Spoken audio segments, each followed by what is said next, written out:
আসসালামু আলাইকুম। আজ আমাদের ল্যাবের টপিক হচ্ছে session 5 and name of the session 5 is use of CFGs or context free grammars for parsing. So নাম থেকেই বোঝা যাচ্ছে আমরা পার্সিং করতে চাই কনটেক্সট ফ্রি গ্রামারের সাহায্যে। ওকে, আমরা থিওরি ক্লাসে অলরেডি পার্সিং পড়া শুরু করেছি। টপ ডাউন পার্সিং দিয়ে শুরু করেছি পড়া এবং রিকার্সিভ ডিসেন্ট পার্সার কিভাবে কাজ করে সেটা আমরা দেখেছি। সো আজ আমাদের যে উদ্দেশ্য হবে বা অবজেক্টিভ হচ্ছে কোন একটা স্পেসিফিক গ্রামারের জন্য রিকার্সিভ ডিসেন্ট পার্সার তৈরি করা। ওকে, সো আমরা একটা প্রোগ্রাম লিখব, দ্যাট ইজ দ্য পার্সার, এবং সেই প্রোগ্রামটা কোনো একটা স্ট্রিং দিলে পার্স করে দেখাবে যে যে গ্রামারের জন্য আমরা পার্সারটা তৈরি করেছি ওই স্ট্রিংটা ওই গ্রামার অনুযায়ী ফর্ম হয়েছে কিনা। ওকে,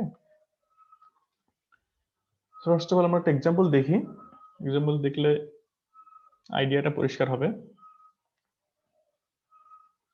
ধরো এটা একটা গ্রামার দেয়া আছে, গ্রামারটা এখানে লিখেছি আমি। এখানে তিনটা নন টার্মিনাল আছে বা ভ্যারিয়েবল আছে, একটা হচ্ছে এস, একটা হচ্ছে এ, একটা হচ্ছে বি। এখানে প্রোডাকশন কয়টা আছে? প্রোডাকশন আছে আসলে 5টা। আমি যদি সেপারেটলি লিখি S to B, S to A B, then A to A, then A to AA, and the last one is B to lowercase b. এখন রিকার্সিভ ডিসেন্ট পার্সারে আমরা যেটা পড়ছি সেখানে কি হয়, সেখানে যে পার্সটি তৈরি হয়, তাই না?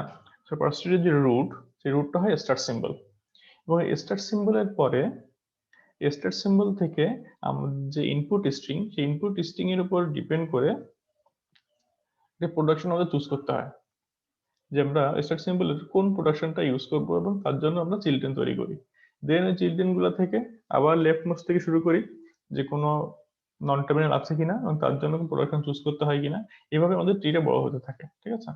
সো আমরা যখন প্রোগ্রাম করব তখন তো নির্দিষ্ট একটা টেস্টিং এর জন্য করব না, আমরা যে কোনো স্ট্রিং এর জন্য করব, but specific for a grammar. Okay, এখন ধরো এই গ্রামারটা হচ্ছে এটা, এই গ্রামারের জন্য আমাকে একটা রিকার্সিভ ডিসেন্ট পার্সার তৈরি করতে হবে এবং যে কোনো ধরনের স্ট্রিং এর জন্য। তাহলে আমি কি করব? আমার জেনারেল কোড লিখতে হবে। ফার্স্ট চিন্তা করো আমি কোথা থেকে শুরু করব? ডেফিনেটলি স্টার সিম্বল থেকে শুরু করব, এবং আমরা জানি রিকার্সিভ ডিসেন্ট পার্সারে প্রত্যেকটা নন টার্মিনালের জন্য একটা ফাংশন থাকে, তাই না? তো এখানে যে তিনটা নন টার্মিনাল আছে এস, এ এবং বি, এই তিনটার জন্য কিন্তু তিনটা ফাংশন থাকবে। ওকে, ফার্স্ট আমরা এস ফাংশন দিয়ে শুরু করি। মোটামুটি এস ফাংশন লেখা শুরু করলাম। এখন এস ফাংশনের মধ্যে কি হবে? দুটো প্রোডাকশন আছে, বি আছে আর এ বি আছে, তাই না? সো রিকার্সিভ ডিসেন্ট পার্সার কি করে, প্রত্যেকটা প্রোডাকশনই সে অ্যাপ্লাই করে দেখে যে ঠিক হয় কিনা, আমরা আমাদের উদ্দেশ্য অনুযায়ী যে স্ট্রিং সেটা পেতে পারি কিনা, তাই না? তাহলে ফার্স্টে কি কি চেক করবে?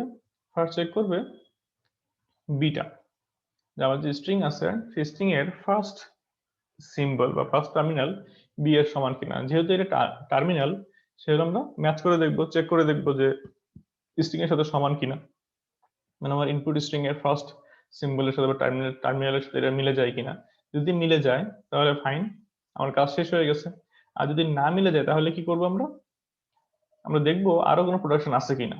তো এখানে আরো একটা প্রোডাকশন আছে এস টু এবি, তাহলে আমরা পরে এটা নিয়ে চেক করে দেখবো যে ওইটা তো মেলে নাই, বাস পরের প্রোডাকশন ইউজ করে আমরা আমাদের ডিজায়ার্ড স্ট্রিং পেতে পারি কিনা। এখানে খেয়াল করো, এখানে এ বি ইউজ করার পরে এখানে কিন্তু এ এবং বি দুইটাই নন টার্মিনাল। সো আমাদের কি করতে হবে?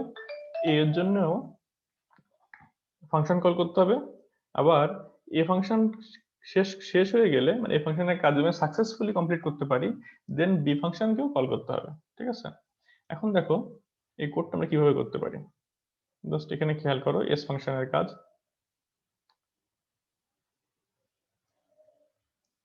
এটুকু দেখো, আমরা ধরে নিচ্ছি str এটা হচ্ছে আমাদের ডিজায়ার্ড স্ট্রিং। ওকে, এটার মধ্যে ডিজায়ার্ড স্ট্রিংটা আছে।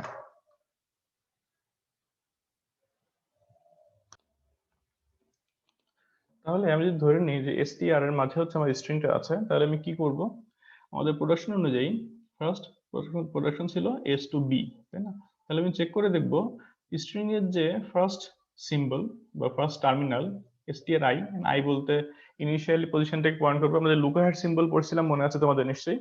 সো লুকআহেড সিম্বলটা হচ্ছে i লুকআহেড সিম্বলটাকেই ইন্ডেক্সটাকেই রিপ্রেজেন্ট করে। ওকে, তো ফার্স্ট ডেফিনেটলি স্ট্রিং এর ফার্স্ট সিম্বলটাকেই রিপ্রেজেন্ট করে আছে। তো আমি চেক করব লুকআহেড সিম্বলের সাথে আমাদের যে প্রোডাকশনের টার্মিনাল বি সেটা মিললো কিনা। যদি ম্যাচ করে তাহলে আমি কি করব, লুকআহেড সিম্বলটাকে সামনে নিয়ে যাব এবং এখানে যে এফ ভ্যারিয়েবল দেখছো, এই এফ ভ্যারিয়েবলটা অ্যাকচুয়ালি মনে রাখার জন্য যে আমরা যতটুকু পরিমাণ পার্স করছি ততটুকু সাকসেসফুলি করতে পারছি কিনা। ওকে, যখন আমরা সাকসেসফুল করতে পারবো না তখন এফ এর ভ্যালু আমরা 0 করে দিব। এটার কাজটা একটু পরে এসে বুঝবা ঠিক মতো, বাস মনে রাখো এফ দিয়ে আমরা বুঝবো যে আমি যতটুকু পার্স করছি ততটুকু পর্যন্ত সাকসেসফুলি করতে পারছি কিনা, এটা বোঝার জন্য। যেহেতু ফার্স্ট টার্মিনালটা যদি মিলে যায় তাহলে আমরা সাকসেসফুলি মিলছে, তাই না? সো মেলার কারণে আমি এফ ভ্যালু অন করে দিলাম এবং রিটার্ন করে দিলাম। এখানে রিটার্ন করার কারণ কি? কারণ আমি পরে কিন্তু যাচ্ছে না, এখান থেকে শেষ করে দিচ্ছি কাজটা। কারণ হচ্ছে খেয়াল করো, ফার্স্ট প্রোডাকশন দিয়ে কিন্তু এস টু বি, আর কিছুই নাই। সো যদি ফার্স্ট বি মিলে যায় তাহলে কিন্তু আমার চেক করার কিছু নাই। ওকে,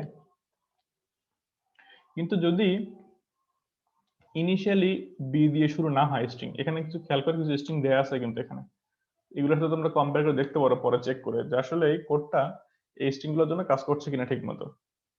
ফার্স্ট বি দিয়ে শুরু হলে একটাই বি, শেষ, আর কিছু করার নাই। কিন্তু যদি বি দিয়ে শুরু না হয় সেক্ষেত্রে কি হবে আমরা পরের প্রোডাকশন চেক করে দেখব। ওকে, পরের প্রোডাকশন কি আছে, এ বি আছে। তাহলে আমি কি চেক করবো, যেহেতু ফার্স্টে এটা হচ্ছে নন টার্মিনাল, তো আমি একে ফাংশন কল করে দিব, এর জন্য যে ফাংশন আছে তাকে কল করে দিব। কারণ এর যে প্রোডাকশন সেখান থেকে আমার চুজ করতে হবে কোনটা নিব। এর প্রোডাকশন খেয়াল করো এ অর এ এ এরকম আছে, তার মানে এই প্রোডাকশন থেকে কিন্তু শুধুমাত্র এ আসাই সম্ভব, লোয়ার কেসের এ, আর কোনো কিছু আসা সম্ভব না। ঠিক আছে, জিনিস খেয়াল করো এখানে আমরা যদি এই প্রোডাকশন নিয়ে চিন্তা করি, এখান থেকে আমি কি কি টার্মিনাল পেতে পারি। অলওয়েজ কিন্তু শুধুমাত্র লোয়ার কেসের এ পেতে পারি, কারণ ফার্স্ট এ হলে তো এ আসবেই। সেকেন্ড যদি এ আসে, দেখো এ আসে, দেন এর ক্ষেত্রে আবার এ ধরলাম, তাহলে আবার এ, আলটিমেটলি এ এ এ, শুধুমাত্র এই আসবে। ঠিক আছে, আর বি এর ক্ষেত্রে দেখো এখানে যে বিটা আছে, বি এর ক্ষেত্রে শুধুমাত্র কিন্তু একটা টার্মিনাল আসতে পারে, সেটা হচ্ছে বি, এবং একবারই, মাল্টিপল আসতে পারবে না। এখানে যে গ্রামার লেখা আছে বি টু বি, এটার জন্য দেখা যাচ্ছে যে বি আসলে শুধুমাত্র একটা বি আসতে পারে, তার বেশি কিছু না। এখন আসো এখানে এই প্রশ্নের জন্য আমরা কি করছি খেয়াল করো, এই যে ফাংশনটা,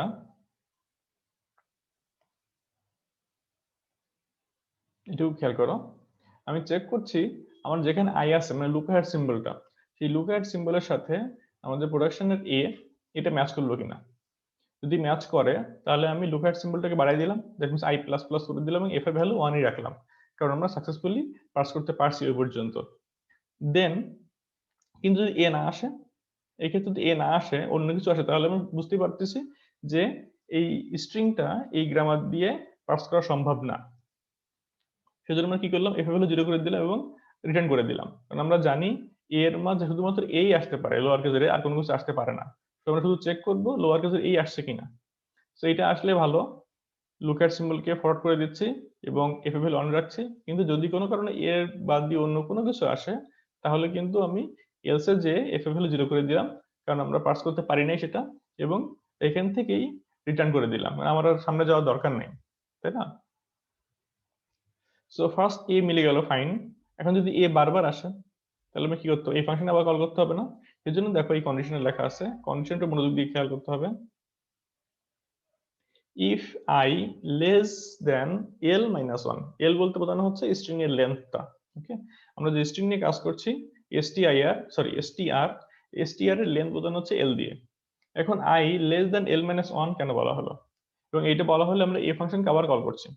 এর কারণ হচ্ছে একটু আগে যে বললাম, এখানে খেয়াল করো, আমরা এখন এই প্রোডাকশন নিয়ে ইউজ করছি, কিন্তু এই প্রোডাকশন মধ্যে আসি আর কি, এটা নিয়ে কাজ করছি। সো আমি এর মধ্যে চেক করছি যে সবগুলো এ পাচ্ছে কিনা।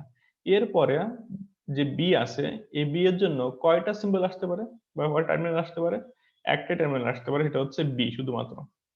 সো আমরা যে স্ট্রিং নিয়ে কাজ করতে চাই না কেন বা যে স্ট্রিং নিয়ে কাজ করছে না কেন, সেই স্ট্রিং এর লাস্ট একটা বি থাকতে পারে, বি এর জন্য, ক্যাপিটাল বি এর জন্য একটা বি থাকতে পারে। তো তার আগ পর্যন্ত সবই কিন্তু এ আসতে হবে, তাই না? এজন্যই এল মাইনাস ওয়ান করা হলো। এল হচ্ছে ফুল স্ট্রিং এর লেন্থ, মাইনাস ওয়ান মানে বি এর জন্য একটা বাদ দেওয়া হলো। তার আগ পর্যন্ত যদি আরো ক্যারেক্টার থাকে, তাহলে আমি আবার এ কে কল করব, কল করে দেখবো সেগুলো লোয়ার কেসের এ কিনা। ওকে, তো ফার্স্ট আমি এ চেক করলাম, আমি পেয়ে গেলাম এ মিলে গেছে। তো এরপরে লাস্ট কে ক্যারেক্টারটা বাদ দিয়ে বাকি আরো যদি কোনো সিম্বল থেকে থাকে, তাহলে আমরা চেক করবো সেগুলো এ কিনা। সেজন্য এই প্রোডাকশনটা, এই কন্ডিশনটা ইউজ করা হয়েছে। ওকে, যতক্ষণ পর্যন্ত আমরা লাস্ট সিম্বলের আগ পর্যন্ত, লাস্ট টার্মিনালের আগ পর্যন্ত থাকবো, ততক্ষণ পর্যন্ত আমরা এ চেক করতে থাকবো। সো যদি এর মধ্যে শুধুমাত্র এ পেতেই থাকি কোনো অসুবিধা নাই, আমরা লোকের সিম্বলটাকে ফরওয়ার্ড করব। কিন্তু যদি কোনো ক্ষেত্রে এ বাদ দিয়ে অন্য কোনো কিছু চলে আসে, সেক্ষেত্রে কিন্তু আমরা এফ এর ভ্যালু 0 করে দিচ্ছি এবং রিটার্ন করে দিচ্ছি। সো একটা পর্যায়ে যে আমরা তো লাস্ট সিম্বল আগ পর্যন্ত পৌঁছে যাব, এখানে ধর পৌঁছে গেলাম, সবগুলো এ পেয়ে গেছি, এ এ এ পেয়ে গেছি, দেন এই পর্যন্ত পৌঁছে গেছি। পৌঁছানোর পরে তখন এই কন্ডিশন আর ট্রু হবে না, কন্ডিশন ফলস হয়ে যাবে। তাহলে কি এই কল করবে? কল করবে না। তাহলে এখান থেকে যেখান থেকে একে কল করা হয়েছিল সেখান থেকে সে সেখানে রিটার্ন করবে, কল করা হয়েছিল এখান থেকে। তাহলে এখানে কল করা হয়েছিল কিন্তু আমাদের এই প্রোডাকশনের জন্য। সো যখন এখানে ফিরে আসলাম এতে, তাহলে কিন্তু বোঝা যাচ্ছে আমাদের এই প্রোডাকশনের হাফ, দ্যাট মিনস এ এর কাজ শেষ হয়ে গেছে। এখন আমি বিতে যাব, এখন আমি বিতে যাব, তার আগে আমি চেক করে নিব যে আমি এর কাজটা শেষ করে আসছি, এটা সাকসেসফুলি কাজ করছে কিনা বা সাকসেসফুলি পাস করতে পারছে কিনা। সেটা আমরা কি দিয়ে চেক করব? এফ এর ভ্যালু দিয়ে চেক করব, কারণ এফ টা ইউজ করছি আমরা, এফ এর ভ্যালু অন এবং 0 দিয়ে। সো এখানে চেক করছি, দেখো ইফ এফ, মানে যদি এফ এর ভ্যালু এখানে অন হয় তাহলে কন্ডিশনটা ট্রু হবে। তো আমি চেক করে নিলাম যে আমি আগে যে এর কাজটা করলাম সেই কাজটা সাকসেসফুলি করতে পারছি, সাকসেসফুলি পাস করতে পারছে কিনা এ পর্যন্ত। যদি পাস করতে পারে তাহলে আমরা পরের টুকু পাস করতে যাব, দ্যাট মিন্স বি নিয়ে কাজ করব। ওকে, যদি এখানে এফ এর ভ্যালু 0 থাকতো, মানে এ কে মানে বি এর আগে যে এ ছিল, এই অ্যাকচুয়ালি ঠিক মতো পাস করতে পারে নাই আমাদের স্ট্রিংটাকে, তাহলে কিন্তু আমাকে বি আর কল করার প্রয়োজন থাকতো না, এখান থেকে আমি বাদ দিয়ে দিতাম, যেটা স্ট্রিংটা হবে না। এখন যেহেতু এফ এর ভ্যালু অন ছিল ধরে নিচ্ছি আমরা, তাহলে আমরা কি করব? বি কে কল করব। বি এর কাজ কি? শুধুমাত্র বি কাজ হচ্ছে চেক করা লোয়ার কেসে বি আছে কিনা। সো বি এখানে আসলো, চেক করলো আমাদের লুকআট সিম্বলটা বি এর সমান কিনা, লুকআট সিম্বলটা বাড়িয়ে দিল, এফ এর ভ্যালু অন রাখলো এবং রিটার্ন করলো।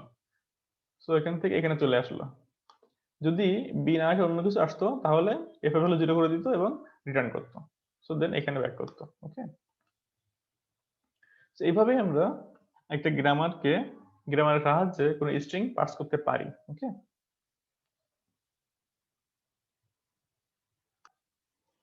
সো আমরা রিকার্সিভ ডিসেন্ট পার্সিং এর ক্ষেত্রে কি করি?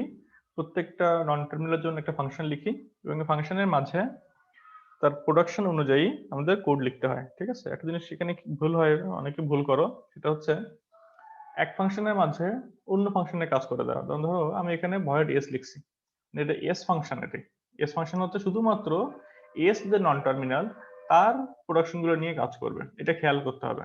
এস এর মাঝে কিন্তু বি আছে, এই বি এর কাজ আছে। এখানে এ যে নন টার্মিনাল তার যে প্রোডাকশন আছে এ এ এ এগুলো কাজ কিন্তু এখানে আসবে না, তার জন্য আলাদা ফাংশন আছে, সেখানে আমরা লিখবো। বি এর জন্য আলাদা ফাংশন আছে, সেখানে আমরা লিখবো বি প্রোডাকশনের কাজ। ওকে, তো এটা তোমরা মিলিয়ে ফেলবে না, এটা অনেক হয় এক প্রোডাকশনের একটা নন টার্মিনাল ফাংশনের মাঝে অন্য নন টার্মিনাল ফাংশনের জিনিসপত্র চলে আসে, প্রোডাকশন চলে আসে। ওকে, সো আশা করি একটু বুঝতে পারছো। এখন তোমাদের একটা কাজ থাকবে, এখানে যে এক্সাম্পলটা দেখানো হয়েছে সেই এক্সাম্পলটা যে কোডটা দেখানো হয়েছে স্যাম্পল করে আর কি, এই কোডটা কারেক্ট আছে কিনা এটা তোমাদের চেক করে দেখাতে হবে। তোমাদের নেক্সট ল্যাবে যখন ভাইবা হবে অ্যাসাইনমেন্টের, তখন এটা জিজ্ঞেস করা হবে যে এখানে যে কোডটা আমি করে দেখাইলাম একটা স্যাম্পল কোড, এই কোডটা ঠিক আছে কিনা, বা এমন কোনো টেস্ট কেস আছে কিনা, এমন কোনো ল্যাঙ্গুয়েজ আছে কিনা যেটা এই গ্রামার দিয়ে, এই গ্রামারে ধরো এমন হতে পারে যে কোনো একটা ল্যাঙ্গুয়েজ এই গ্রামার অনুযায়ী ফর্ম হয় নাই, অথচ এই কোডটা রেজাল্ট রিটার্ন করবে ট্রু, এমন কিছু একটা, বা এই কোডটা হচ্ছে এটা অ্যাকসেপ্ট করবে। আর যদি এমন হয় যে ধরো এই গ্রামার অনুযায়ী কোনো একটা স্ট্রিং তৈরি হলো কিন্তু এই কোডটা সেটাকে রিজেক্ট করলো, এমন কোনো অ্যানোমালিস পাওয়া যায় কিনা, এটা তোমাদের খুঁজে বের করতে হবে। দ্যাট মিনস কোডটা কারেক্ট আছে কিনা এবং সব ধরনের স্ট্রিং এর জন্য এই কোডটা কাজ করবে কিনা, মানে ঠিক রেজাল্ট দিবে কিনা। কোনো একটা এমন হতে পারে কোনো একটা তোমরা দেখাইলা, টেস্টিং দেখাইলা, যে স্ট্রিংটা অ্যাকচুয়ালি এই কোডের জন্য বা এই গ্রামারের উপর according to the grammar form হয় নাই, কিন্তু তোমাদের এই কোড সেটাকে অ্যাকসেপ্ট করলো, তাহলে বুঝতে হবে কি এই কোডটা ভুল আছে কোথাও, তাই না? অথবা এমন হতে পারে ধরো কোনো একটা স্ট্রিং তোমার দেখাইলা যে স্ট্রিংটা এই গ্রামার অনুযায়ী ফর্ম হয়েছে, কিন্তু এই গ্রামারটা সেটা স্ট্রিংটাকে রিজেক্ট করলো, তাহলে এই কোডটা ভুল আছে। সো এইটা তোমাকে খুঁজে বের করবা, এবং এমন যদি কোনো ধরনের এক্সাম্পল পাও এই ধরনের ভুলের, তাহলে তোমাদেরকে জানাইতে হবে নেক্সট ল্যাবে। ওকে, আশা করি তোমরা ভালো মতো কোডটা দেখবা এবং সব ধরনের স্ট্রিং কম্পেয়ার করে দেখবা, সব ধরনের স্ট্রিং দিয়ে তুমি দেখবা যে এই কোডটা ঠিক মতো কাজ করছে কিনা। স্ট্রিং গুলো অবশ্যই ভুল হতে পারে, ঠিকও হতে পারে, সব ধরনের স্ট্রিং দিয়ে দেখবা যে ভুলের জন্য ভুল রেজাল্ট দিচ্ছে কিনা, মানে রিজেক্ট করছে কিনা, ঠিক স্ট্রিং এর জন্য অ্যাকসেপ্ট করছে কিনা। ওকে, আমরা নেক্সট টপিকে চলে যাই। এখানে একটা গ্রামার দেয়া আছে, a CFG to describe the syntax of simple arithmetic expressions may look like the one that follows। এখানে বলা হচ্ছে সিম্পল অ্যারিথমেটিক এক্সপ্রেশন, যেমন প্লাস মাইনাস দিয়ে যে এক্সপ্রেশন গুলো হয় অ্যারিথমেটিক এক্সপ্রেশন আর কি, তার জন্য একটা গ্রামার লেখা হয়েছে। ঠিক আছে, এই গ্রামারটা এখানে দেখানো হয়েছে তোমাদের সুবিধার্থে। তোমাদের কাজ হবে এই গ্রামারটাকে ইমপ্লিমেন্ট করা। আমরা আগে যেমন করছি, এখানে একটা গ্রামার দেওয়া ছিল, সেই গ্রামার অনুযায়ী একটা কোড লিখছি, এবং এই কোডটা কি করে একটা স্ট্রিং ইনপুট নিয়ে চেক করে দেয়, তাই না? এখানে একই রকম কাজ করবা, এখন তোমরা এই গ্রামারের জন্য করবা। আগে গ্রামারটা একটু ছোট ছিল, এই গ্রামারটা একটু বড়, আর কোনো পার্থক্য নাই, কিন্তু পুরোটাই সেম, একই জিনিস। তোমাদের ল্যাবের এক্সারসাইজ হচ্ছে, এনিওয়ে এটা অ্যাকচুয়ালি অনলাইনে ল্যাব এক্সারসাইজ করা সম্ভব না, তোমরা তোমাদের এই সবগুলাই অ্যাসাইনমেন্ট হিসেবে আসবে। এটা হচ্ছে first assignment, implement the following সিএফজি in the way শোন অ্যাবভ। আমরা যেভাবে করছি সামনে সেটা তুমি ইমপ্লিমেন্ট করবা। এখানে একটা জিনিস খেয়াল করো, এখানে একটা এপসাইলন প্রোডাকশন আছে। So recursive dissent পার্সার epsilon production কিভাবে কাজ করে এটা কিন্তু থিওরি ক্লাসে বলা হয়েছে, সেভাবে এটা করবা। আর 2 নাম্বার হচ্ছে আমরা একটু যে গ্রামারটা দেখাইলাম অ্যারিথমেটিক এক্সপ্রেশনের গ্রামার, সেই গ্রামারটাকে ইমপ্লিমেন্টেশন। ওকে, সো 1 নাম্বারটা হচ্ছে এখানে গ্রামারটাই দেয়া আছে, এই গ্রামারকে ইমপ্লিমেন্ট করতে হবে, এবং 2 নাম্বারটা অ্যারিথমেটিক এক্সপ্রেশনের যে গ্রামার দেওয়া আছে এখানে, এটাকে ইমপ্লিমেন্ট করতে হবে 2 নাম্বারে। সো এই দুইটা অ্যাসাইনমেন্ট গেল, এবং তোমাদের মূল যে অ্যাসাইনমেন্ট এগুলো কিন্তু অ্যাকচুয়ালি ক্লাস ওয়ার্ক ছিল, বাট এটাকে আমি অ্যাসাইনমেন্ট হিসেবে কাউন্ট করবো অ্যাসাইনমেন্টের মধ্যেই। আর মূল যে অ্যাসাইনমেন্ট এটা তোমাদের অ্যাসাইনমেন্ট হিসেবে থাকবে। এই গ্রামারটা একটু কমপ্লেক্স অন্যগুলোর তুলনায়। এখানে দেখো 3 ধরনের স্টেটমেন্ট আছে, স্টেটমেন্টের মাঝে অ্যাসাইনমেন্ট স্টেটমেন্ট আছে, অথবা ডিসিশন স্টেটমেন্ট আছে, অথবা লুপ স্টেটমেন্ট আছে। ওকে, সো সবগুলো পারলে তো খুবই ফাইন, বাট যে যে কটা পারবা সবগুলো আমরা অ্যাকসেপ্ট করবো, হয়তো নাম্বার একটু কম বেশি হবে। এটা খেয়াল করো, এখানে তোমাদের নির্দিষ্ট টাইম অনুযায়ী সাবমিট করতে হবে, কারণ আমাদের সেমিস্টার প্রায় শেষের দিকে। নেক্সট ক্লাসে তোমরা এটা দেখবা যে কতগুলা স্টেটমেন্ট তোমরা ইমপ্লিমেন্ট করতে পারো। ঠিক আছে, একই রকম জিনিস আগেগুলোর মতোই, জাস্ট এখানে একটু গ্রামারটা বড় হয়েছে, নাথিং এলস। তো আর যদি কোথাও সমস্যা থাকে, বুঝতে অসুবিধা থাকে, তাহলে তোমরা আমাকে জিজ্ঞাসা করতেই পারবা ল্যাবে অথবা থিওরি ক্লাসে, যে কোনো টাইমে বা ক্লাসের বাইরে। ওকে, তো তোমাদের অ্যাসাইনমেন্ট থাকে হচ্ছে এটা 1 নাম্বার,